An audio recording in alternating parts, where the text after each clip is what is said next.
Class 10th NCERT Chapter 12 Exercise 12.3 Question number 13. In figure 12.31, a square OABC is inscribed in a quadrant OPBQ. If OA is equal to 20 cm, find the area of the shaded region. तो हमें ये quadrant के अंदर से मैंने square काट दिया, तो ये वाला एरिया मेरे को निकालना है, ये शेडेड रीजन। तो ये कैसे निकालेंगे? Required area will be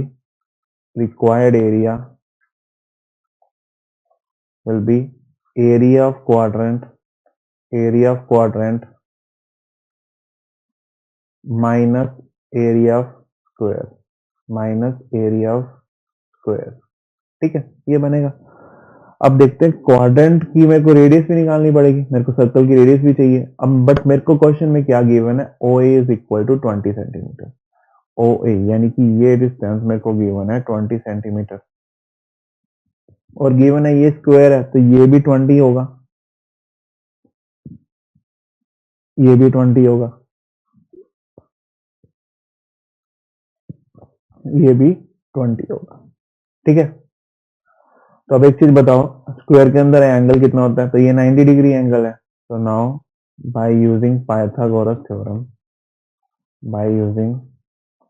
Pythagoras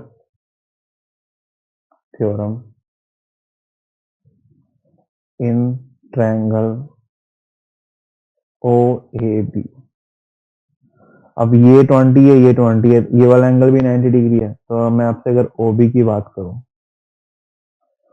this will be OB square is equal to OA square plus AB square. तो ये कितना आ गया? 20 square plus 20 square that is 800। तो यहां से OB की वैल्यू क्या आ जाएगी हमारे पास? 20√2 सेंटीमीटर। ठीक है, और ये जो OB है ये क्या होगा? ये इस क्वाड्रेंट के लिए रेडियस होगी। तो now I will say radius is equal to 20√2 centimetre. ठीक है, now area of quadrant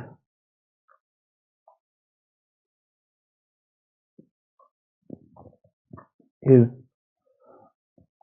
90 degree divided by 360 degree into pi r square.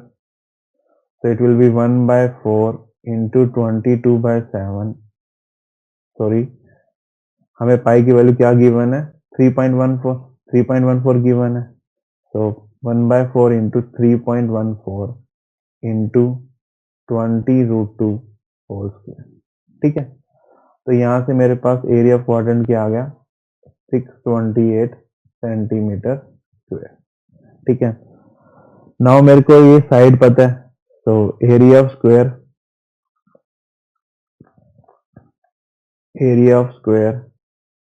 Is A square that is 20 square. तो ये कितना आ जाएगा हमारे पास? 400 सेंटीमीटर स्क्वायर। ठीक है, तो now required area is area of quadrant minus area of square. Area of quadrant कितना आएगा? अभी अभी हमने निकाला था 628 माइनस एरिया ऑफ स्क्वायर कितना है? 400। तो ये हमारे पास कितना आ गया? 228 centimetre square. This is our final answer.